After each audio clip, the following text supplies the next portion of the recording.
Vamos lá, gente. Oi, tudo bem? Então, a gente hoje vai para mais uma etapa das nossas aulas, né? A gente vai começar com a bioquímica. A gente vai falar um pouquinho de águas e sais minerais, mas por enquanto, né, primeiro eu vou refazer. A gente teve lá numa primeira aula um embasamento, então eu só vou dar uma recapitulada que a gente precisa, né, para dar continuidade, né, no processo. Então, o que a gente vai tratar nesse módulo, que é bioquímica, são compostos que formam seres vivos, né? Então, todos os compostos formam seres vivos.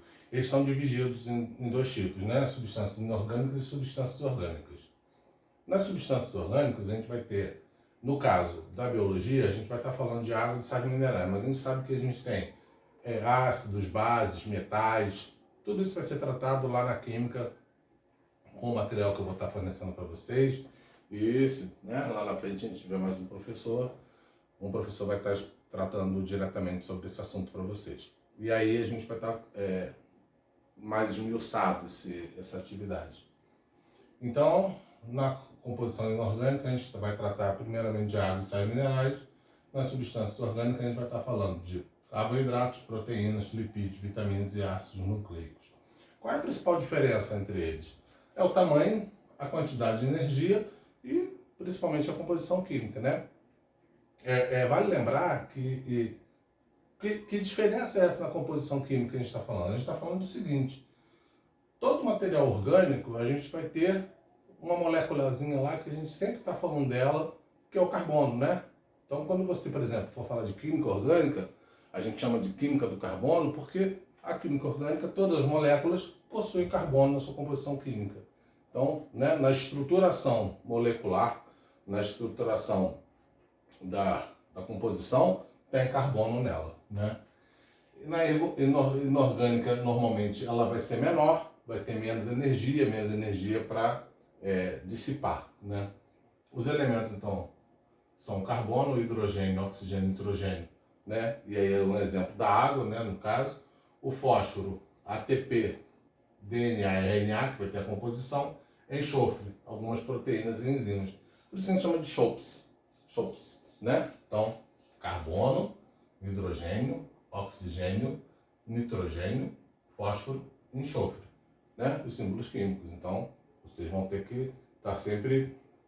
Por isso que a gente fala que as disciplinas elas conversam muito, né, entre si. Então, elas vão estar sempre com isso. Vamos entrar na água, então. Água. O que é a água, né? É o principal constituinte da massa dos seres vivos, né? Não tem como... você pensa bem, por exemplo, nas pesquisas interespaciais aí. Qual é a primeira coisa que a gente vai procurar? A primeira coisa que a gente procura no planeta é se teve água ou se tem água, né? Qual é a possibilidade de ter água? Porque não existe em nenhuma pesquisa, não existe nenhuma metodologia, nada que você vai ter ser vivo que não tem água. Então você precisa da água, é fundamental. Ela não vai existir ser vivo se não tiver água. Então por isso que nos planetas, qual é a primeira pesquisa?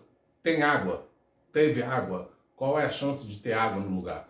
Então, água é fundamental para a manutenção da vida. Não tem outra alternativa. E aí, essa água ela vai variar, né, de quantidade no corpo, né? E aí a gente fez um pequenininho, só para a gente ter uma ideia. Quanto mais novo, né, o ser vivo, mais água ele tem, né? O bebê tem proporcionalmente mais água do que o homem de idade mais avançada, né? À medida que você envelhece, diminui a quantidade de água no seu corpo. Então, quanto mais novo, mais água, à medida que vai envelhecendo, menos água. Então, no homem, isso também em torno, né, vai depender, aí depende da estruturação da pessoa, depende de alguns fatores que vão estar atrelados a isso.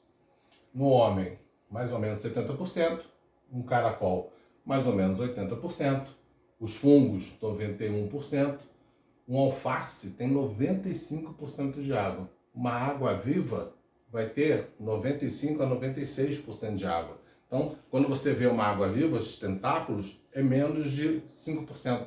A estrutura daquele animal, ele é 5% estrutural, o resto é tudo água dela. né? Então tem isso. Detalhe, a gente sempre fala que nos seres vivos, à medida que você evolui, que você, né, envelhece, você diminui a água, exceto em um ser vivo, os vegetais, né, as árvores. Ou seja, quanto maior a árvore, mais água ela vai ter, né? Mais água ela precisa. Então, mais água ela vai estar tendo dentro da sua estrutura. Então, a única diferença na proporcionalidade nos seres vivos em geral, mais novo, mais água, à medida que envelhece, menos água. Nos vegetais de grande porte, nas árvores, à medida que elas vão crescendo, vão tendo mais água. Então, é inversamente proporcional. Então, na fase mais jovem de uma árvore, ela tem menos água, na fase maior, ela vai ter mais água. A molécula é formada. Você nasceu sabendo isso, né? A primeira coisa que vai aprender é isso, formada por H2O, 2 moléculas de hidrogênio e 1 molécula de água. A fórmula estrutural, ela vai ser, paz e amor, sempre piramidal. Você tem uma molécula de oxigênio, 2 moléculas de hidrogênio, né? Sempre. Então você tem que tomar cuidado numa prova de vestibular, numa prova de escola, quando você vai desenhar a molécula, você não pode desenhar o seguinte, você não pode fazer a molécula de água assim. Entendeu? Você não pode montar a estrutura da água assim, porque ela tem uma estrutura correta e ela tem um ângulo correto. Então você vai ter sempre um ângulo de 104,5 graus das moléculas de hidrogênio com a molécula de oxigênio, formando, né, uma pirâmide, né? Não é 104, não é 106, 104,5. Então, descreva uma molécula estrutural da água. Você vai ter que fazer ela direitinho. Ok? Sempre vai ter que fazer isso. Porque, claro que você não vai pegar um compasso para botar ali, mas você vai ter que mostrar que você sabe que a molécula tem esse ângulo, né, de 104,5. É um ângulo estrutural que vai estar sempre nela. E você também sempre soube que a molécula é um solvente universal. Mas aí eu te pergunto, por quê? Você sabe? Por que ela é uma água é um solvente universal? O que explica isso? Porque você saber que ela é um solvente universal, beleza, você sabe, tá, e aí? Sabe me dizer? Fala aí pra mim, descreve aí. Então, por que ela é? A molécula de água é uma molécula polar, né? Então ela tem no oxigênio o polo negativo e nos hidrogênios o polo positivo. Então ela tem os 2 polos, por isso ela é uma molécula polar. O que acontece? Por que ela é um solvente universal? Ou seja, ela dilui praticamente, né, uma grande gama de compostos. Um exemplo é o sal, por exemplo. Né? Quando você pega o sal, cloreto de sódio, NaCl, você despeja o sal na água, mexe, ela se mistura. Por que ela se mistura? Por que é um solvente universal? Porque o cloreto de sódio também é uma molécula polar. Como ela é uma molécula polar, você vai ter o quê? O cloro. O cloro é negativo, sódio positivo. Então, o sódio se liga ao polo negativo, ao oxigênio, e o cloro se liga, como ele é negativo, ele se liga ao hidrogênio. Então, as ligações, elas vão, né, ele vai se desfazendo porque as outras moléculas, elas vão se ligando na água. Então, essa ligação que acontece faz com que a solubilidade da molécula se faça, né? Por isso que a água é um solvente universal, porque ela se liga, uma molécula polar se liga a outra molécula polar. A gordura não vai se ligar à água, por quê? Porque ela é uma molécula apolar, ela não tem, então ela não consegue fazer essas ligações.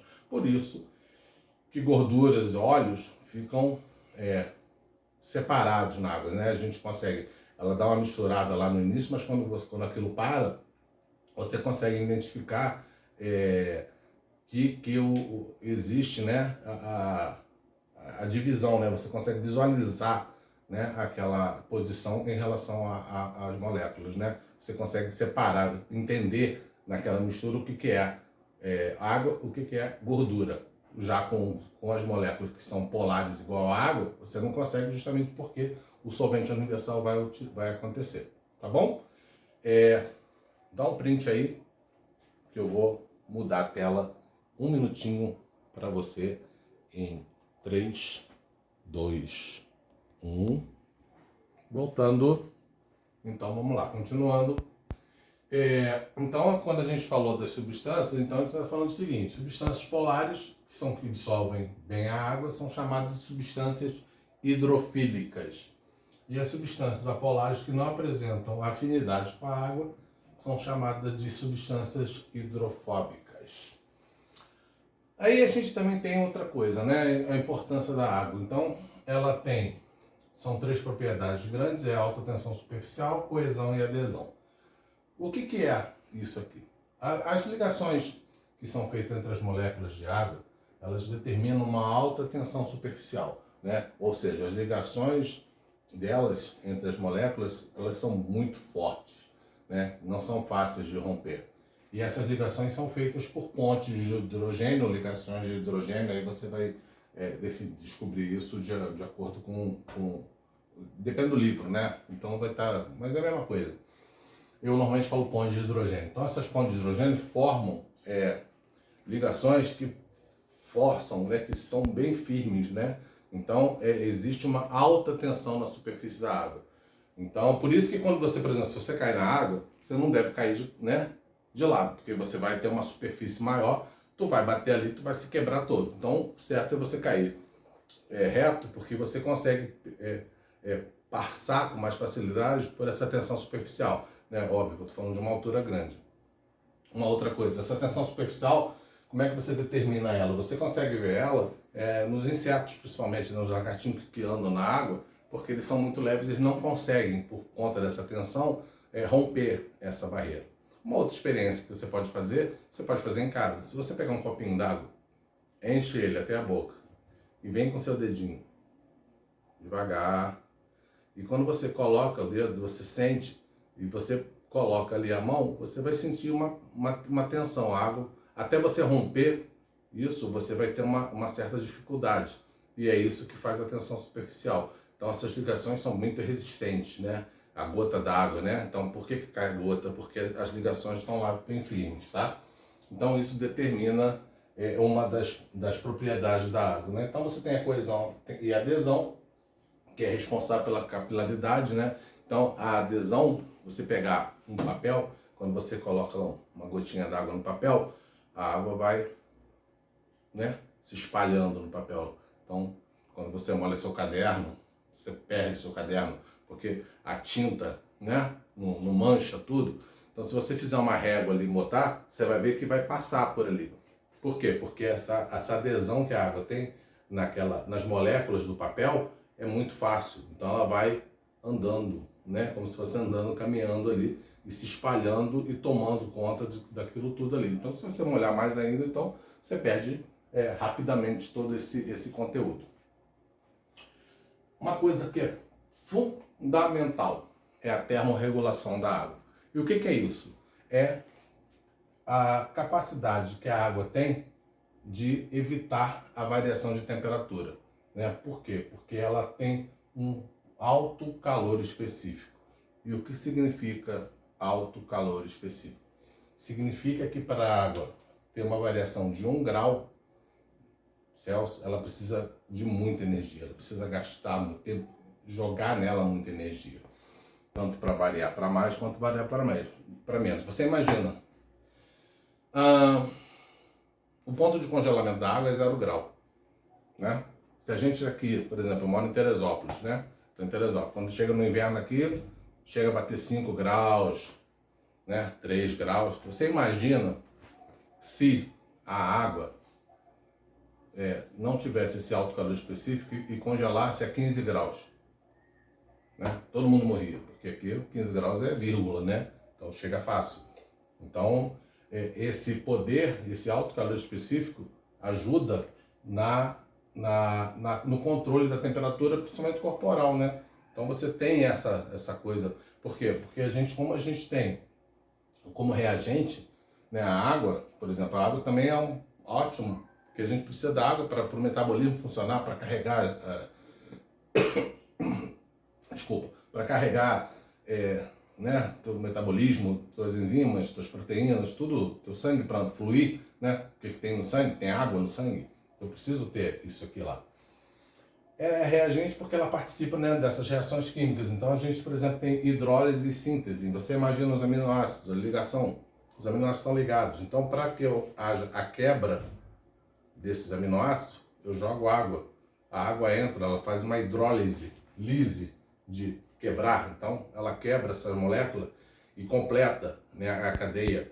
Ao mesmo tempo, eu produzo como produto final, quando eu faço a ligação desses aminoácidos, quando eles se ligam novamente, né, ou em outro momento, a síntese dos aminoácidos, quando eu faço a cadeia de aminoácidos para formar as proteínas, o que eu libero, né, o produto final nessa síntese é água, porque eu desidrato essa molécula, eu tiro as moléculas ali para fazer as ligações e tem a perda de água nesse produto.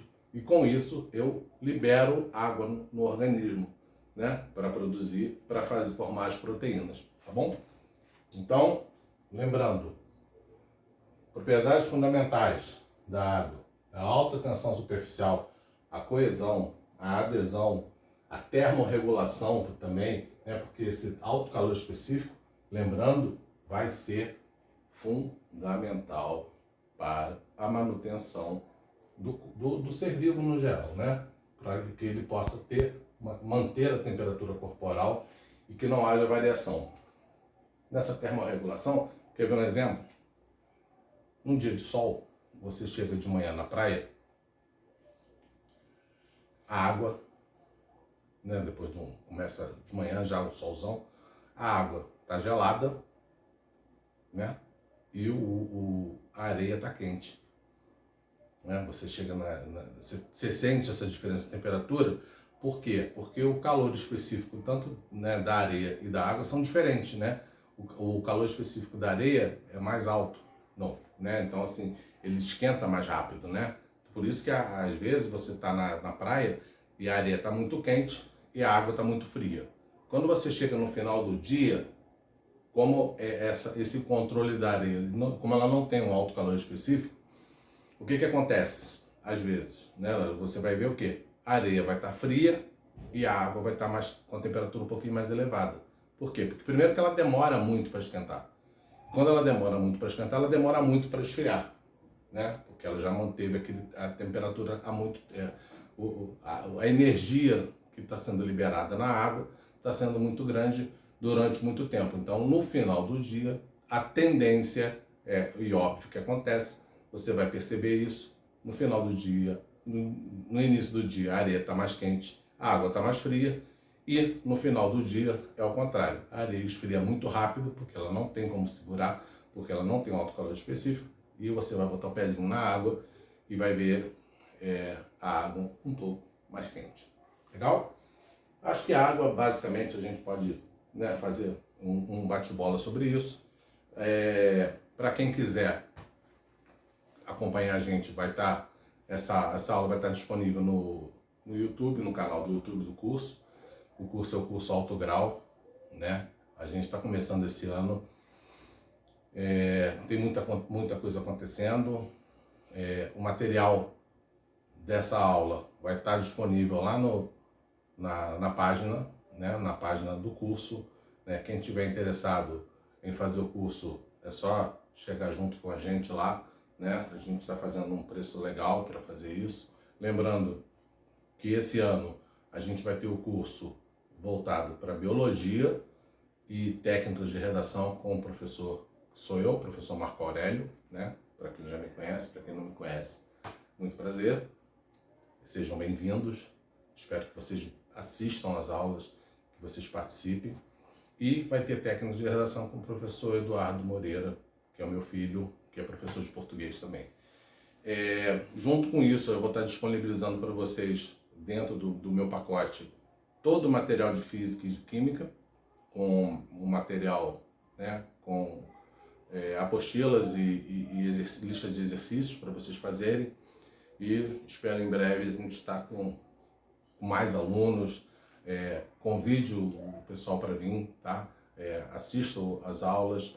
Eu vou começar, né? Estou fazendo mais aulas agora. É difícil, né? A gente tem aula na escola ainda, aquela coisa, mas a gente está seguindo e está tentando fazer um trabalho de excelência para que você possa ter, não só para o vestibular, mas para o PISM também. A gente vai estar pensando em um trabalho legal, que já dá para aproveitar essas aulas, mas também para a sua aula de ensino médio, para que você possa ter uma aprovação tranquila, para que você estude bem, né, que você faça bem os conteúdos e possa ter uma avaliação adequada, né, que você entenda, principalmente, né, porque não adianta só você querer aprender para passar de ano, né, você tem que entender para aprender, para levar para a tua vida. Mesmo que você não faça biologia, que você não faça nada da área biomédica, de saúde, nada disso. Mas você adquira o conhecimento, que você tenha conhecimento, que isso vale a pena para você e que você tenha um futuro brilhante, tá bom? Até a próxima aula, valeu? Deixa eu sair da frente aqui para dar o print na aula aí. E valeu, tchau.